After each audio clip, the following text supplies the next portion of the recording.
A large portion of the Jewish nation has returned to its homeland, but the heart, soul, and mind of much of the Jewish nation are still in exile mode.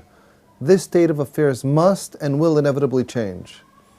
This is Torah Nation TV from Jerusalem, and we are speaking with the head of Machon Shilo, Rabbi David Bar-Hayim. Shalom, Rabbi Bar-Hayim. Shalom.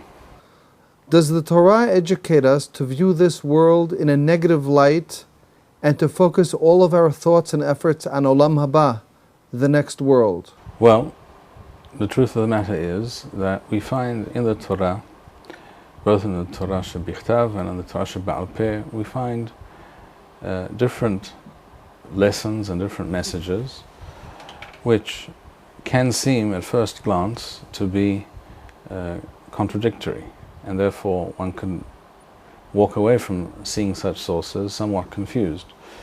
But I believe that we can put things into perspective and bring some clarity to this matter. We do have the Mishnah in Masechet Avot, the fourth perek, the fourth chapter of Masechet Avot, where Rabbi Akiva, or according to another version, Rabbi Yaakov, states, "Ha'olam hazeh domeh lefrozadod lifnei ha'olam haba." This world is like a corridor leading to the great hall of Olam Haba, the next world. Hatken asmach lifrozadod shetikanes letrikalin. That is the precise, accurate version of the Mishnah, which means prepare yourself in the corridor in this world so that you will be able to enter in the best possible fashion. The triklin or traklin, as is often pronounced, means the great hall, the beautiful area that you will enter after you walk through that corridor, which is Olam Haba. Were we to take that Mishnah in isolation from all other sources and all other concepts that we find in the Torah, then we could very easily reach the conclusion that this world is somewhat unfortunate and certainly not a very important place to be in. The only purpose of this world, you might think, according to that Mishnah, is to prepare yourself for Olam Haba, and therefore one could also develop a certain distaste, perhaps even disgust, and certainly even contempt for this world, because it is full of, as we know, challenges and issues and difficulties and problems, and therefore one could definitely develop a negative attitude towards this world and everything to do with this world, believing that all that should matter to a Jew is the world to come, and therefore all his efforts and energies should be directed towards that end. And there is no question that Hazal wanted us to know that there is much more to human existence than this world, and this is something which is not necessarily obvious to every person. By and of himself, a person has to be trained and taught and educated that there is more to Jewish existence, there is more to life than what we find in this world, and therefore it was important for the Chachamim to stress on many occasions, in many different statements, that this world is the preamble to a greater and higher form of existence. And all that is very true, and no one suggests for one moment that it is not so. However,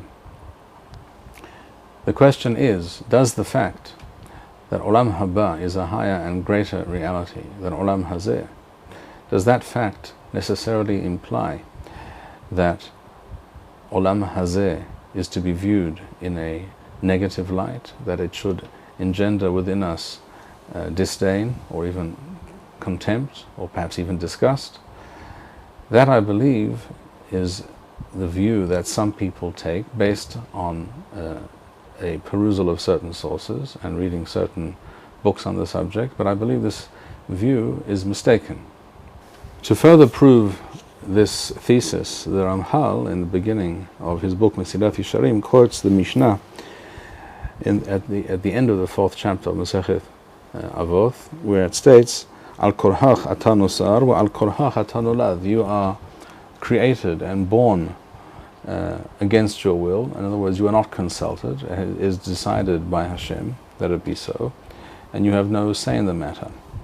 And the Ramchal adds immediately, as a kind of explanation or commentary on this Mishnah, he writes, "Ki en ha-neshama ohevet ha'olam hazeh." the soul, the true pure soul of a human being, does not really like this world at all. Ela adaraba mu'eset bo. It, in fact, is disgusted by it. I feel that that statement is problematic. I believe that it can lead people to view life in a very negative manner. In fact, it can even lead to depression and a lack of any sense of fulfillment, joy, and purpose in this world. If after all it is only a place where the neshama, the soul, finds disgust and can only find it to be contemptible, how could one really enjoy such an existence? In fact, I am reminded of a conversation that I had many years ago. I recall very well this conversation. I was 18 years old and I had just moved from one yeshiva to another, and I went to visit a friend of mine who had learnt with me in the former yeshiva where I had learnt, and he had moved on to another place of learning, to also a college where he studied certain technological sciences as well as Torah. That was part of the curriculum.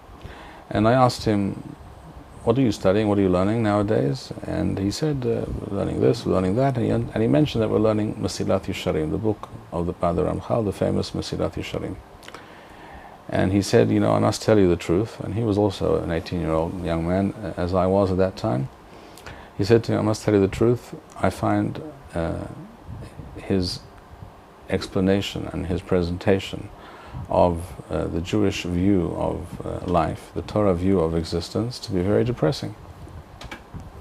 And I was a little bit taken aback, and I asked him why.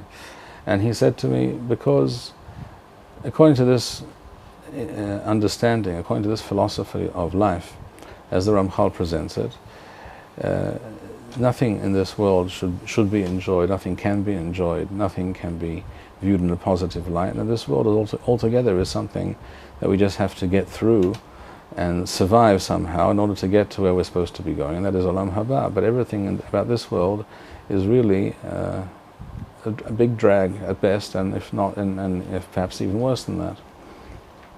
I believe many people feel as that young man did all those years ago, and it took me many years to understand what he was expressing and where he was coming from, so to speak, and to recognize that there is legitimacy in what he was saying. It's also possible, of course, to view such a statement as being a light-headed, foolish statement by a young man who doesn't wish to take seriously and take to heart the Torah view of things.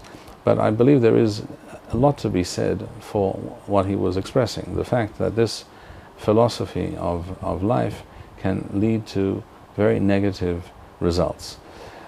And the question that we must ask ourselves is, first of all, do these sources that the Ramchal quotes in fact suggest this thesis, this understanding of human existence? So let us take first of all the Midrash that was quoted by the Ramchal from Yalkut Shimoni, where Yaakov and Esau, as it were, make this pact between them, that Yaakov will inherit Olam Haba, Esau will inherit Olam Hazeh. In my view, such a Midrash cannot and must not be understood in an absolute sense, as if this is the be-all and end-all of what Judaism has to say about this world.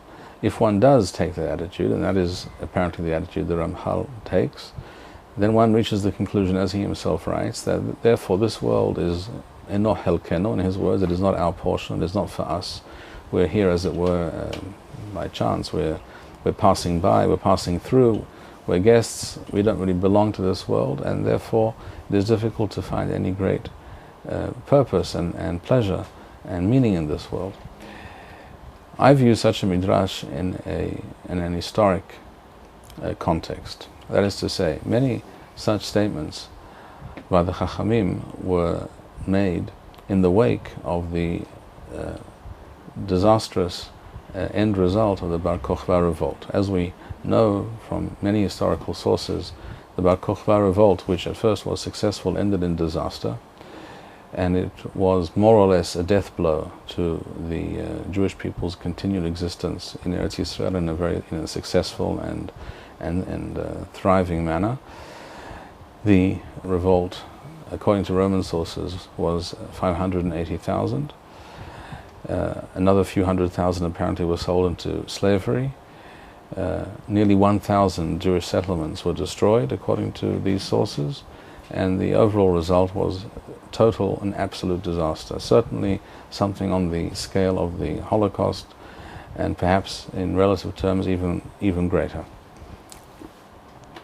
In the wake of this disastrous revolt, it was the unanimous opinion of all the Chachamim that now we must train and educate the Jews here in Eretz Yisrael that it is not our purpose and is not the time to try and revolt against the Romans, who at that time were the supreme, unchallenged temporal rulers of this world. Their empire was immense, it was immensely powerful.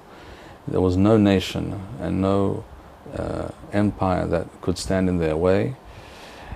And the purpose of the Chachamim in that situation was to tell the Jews, do not be envious of the Romans and what they have, their wealth, and the luxury in which they live, at least the aristocracy, the upper classes amongst them. Do not try and emulate them, do not try and learn from them. We have to concentrate on the spiritual, we have to concentrate on our spiritual survival as a Jewish people within this Roman Empire, because that's the reality, that's where we are, and we must learn to distinguish ourselves from them, to see ourselves as separate, different, and higher and better than they are. We have a much higher moral sense. We have a great connection to HaKadosh Baruch Hu, which these people do not have. And this is our purpose for the present time. And therefore, do not be envious, do not be jealous, do not try and succeed at those things in which they succeed. Right now, this is not Hashem's plan for the world. It is that, in that historical context, and using that perspective, I believe that one has to understatements. By the way, there is, for example, another example in Shemot Rabbah, that Moshe Rabbeinu, when he saw the Egyptian striking the Jew, he became inflamed with anger and righteous rage against this Egyptian for striking his brother, his Jewish brother. And as we learn in the Torah, Moshe struck and killed the Egyptian and buried him in the sand. And we find, and obviously the simple plain meaning is that he killed him and struck him physically and buried him in the sand, exactly as it is written. The Midrash, on the other hand, suggests, according to one view in the Midrash, that Moshe Rabbeinu killed the person, this Egyptian, not by striking him with a physical blow in any way, but by enunciating the name of HaKadosh Baruch Hu, using the explicit name of Hashem, Shem HaMeforash, and using this mystical device, he killed the Egyptian and buried him in the sand. Why would Chazal make such a statement? In my view, the answer here is exactly the same as we mentioned a moment ago regarding the Midrash about Esav and Yaakov. The purpose at that time was to train the Jews. Right now, you need to be passive, you need to suffer quietly the insults and the outrages of the Romans towards us. We all know that we all hate them, we all know what they deserve, and the time will come when they will collapse and disappear from this world, and we know this is exactly what happened. It was only roughly 2 or 3 centuries after the time of Bar Kokhba that the Roman Empire did begin to collapse, and after 3 centuries it collapsed completely, and therefore was only a question of time. But now you must suffer under their rule, and we are all suffering. You must accept it. You must not revolt and fight against them, because we have no chance of success. This is not Hashem's plan for the world right now. This is what we can see plainly from the reality on the ground and from our experience, and therefore they wanted to deter Jews from attacking Romans, attacking Roman soldiers, trying to incite any kind of revolt or insubordination, and therefore they painted the picture of Moshe Rabbeinu killing this Egyptian by using some mystical device, which of course is not in the hands of every person. Not everyone knows how to do such a thing, and therefore it's not for you. And therefore do not learn from Moshe Rabbeinu how you should behave tomorrow. That is one example, or these are actually two examples that we just mentioned of Midrashim that are aimed at achieving and teaching the Jewish people at a particular point in history a mode of behavior and a state of mind that is necessary and absolutely essential and very positive for their continued survival, physical and spiritual survival, in a given context. But that does not mean that it is the true and comprehensive view of the Torah on such matters. The same is also true, I believe, of the other source quoted by the Ramchal, namely the Mishnah, that you are born and you are created against your will, etc. And on the basis of this, the Ramchal said, and therefore you understand from this statement that the soul finds this world to be a disgusting place. But that, in fact, if one looks at the Mishnah, one discovers this is not what the Mishnah is talking about at all. And here I believe that the Ramchal's interpretation is very dubious. And I will quote from the Mishnah. If we read the entire text of this Mishnah, we see that the purpose of the Mishnah is quite different. The Mishnah states as follows: Hu haya omer, referring to Rabbi Eliezer HaKapar, Hayilodim lamuth, those who are born will die, Wahamethim nihyot, and those who have died will come back to life, Ba'olam haba, b'tchiyat hamethim, Wahayim lidon, and the living will be judged. Leda ulehodea ulehiwada, and this is so that it be clear and plain and known to all. Shuhu hayoser, he, HaKadosh Baruch Hu, he is the creator, Hu ha-boreh, he forms us and creates us, Hu ha-mevin, he knows, understands, Hu ha-dayan, he is the judge, Hu eid, and he is the witness, Hu ba'al din, and he is the one who calls us to judgment, Hu atid ladun, and he is in the future will judge us. She'en lefano lo awala v'lo lo misafanim v'lo mikach shohad. It is not possible to bribe him, and nor does he forget anything. Shehakol shelo, everything is his. Without shehakol ba leheshbon, and everything will be taken into account. Wa'al yaftihach yisarach shebeshaol beth manos, and do not allow your evil inclination to convince you that after death you will escape all judgment. Sha'al korhach ata nusar, because it was against your will or without consultation with you that you were created. Wa'al korhach ata nolad, and you were born against your will. Wa'al korhach ata hay, and you live as it were against your will. Wa'al korhach ata meth, that is to say, as the Rambam explains in his Perush on the Mishnah, on this Mishnah here, that the meaning of this is to say that all these things are in the hands of Hashem and not in your hands. It was not in your hands to be born. It was not your decision whether you should be born or not. It's not your decision whether you live or die, or when you die. And you will, and as you were not consulted about being born or living in this world or leaving this world, nor will you be consulted about being judged and having to give an accounting.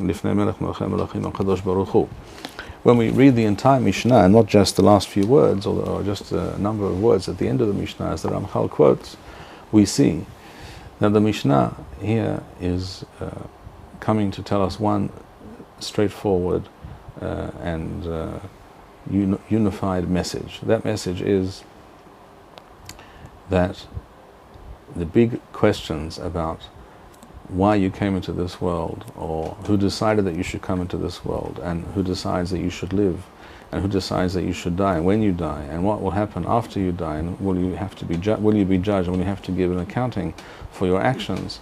All these questions, all these decisions are not in your hands. These things are all beyond our control. These are all in the hands of Hashem. He is the judge, He is the witness, He is the prosecutor, as it were, and we have no choice in this matter.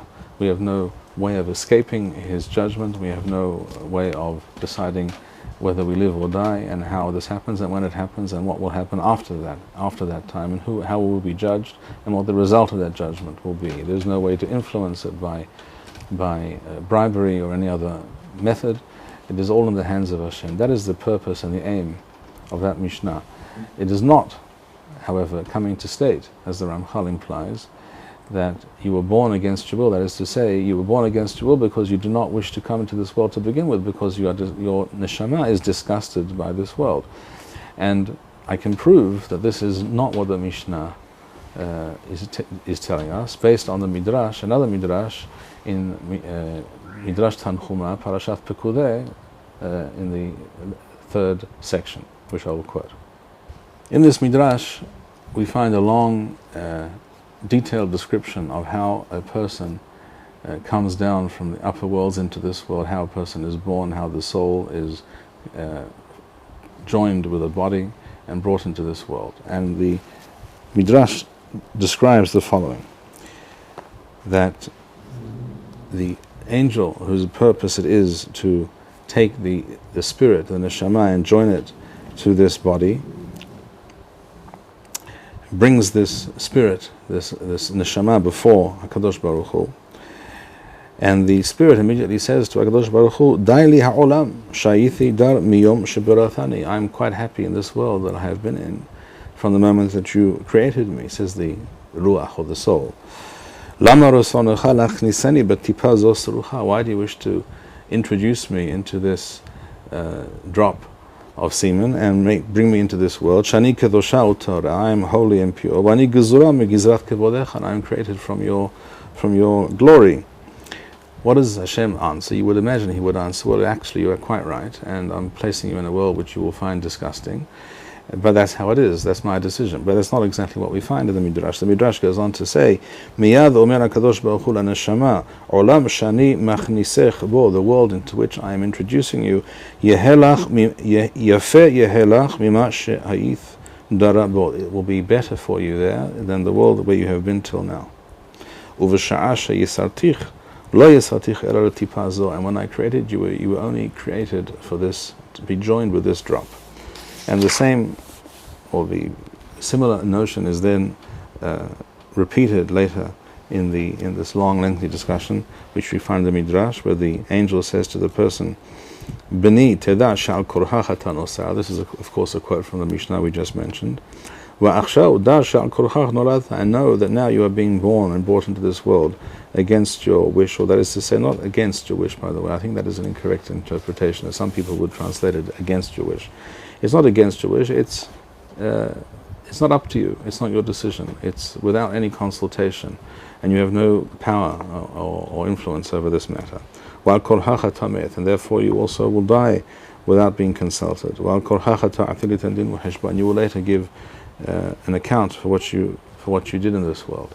But the interesting point is in this Midrash that when the neshama says to Hashem, why do you wish to place me in this world? It is true that the neshama seems to believe that it is not to its own benefit to be brought down to this world. Hashem, in his wisdom, who knows better than the neshama, and that is the purpose of the Midrash, to tell us that Hashem knows better than the neshama what is good for that neshama and where it belongs and where it is supposed to perform that which it is supposed to perform and achieve. And therefore he says to the neshama, where you are going will be better for you than where you have been till now. That is a much more positive and much more optimistic presentation of the reality of a human being and the soul of a human being coming into this world than we might perhaps glean from other sources and other interpretations. Thank you, Rabbi Bar-Hayim. We would like to encourage our viewers to share these videos with friends and send in your responses. We would also like to suggest the following opportunity to our viewers. If you identify with Rabbi Bar-Hayim's message and would like to sponsor or dedicate a video interview with the rabbi in honor or memory of a loved one, if you would like to obtain Birkon Nusach Eretz Yisrael or invite the rabbi for a speaking engagement, please email us at office@machonshilo.org.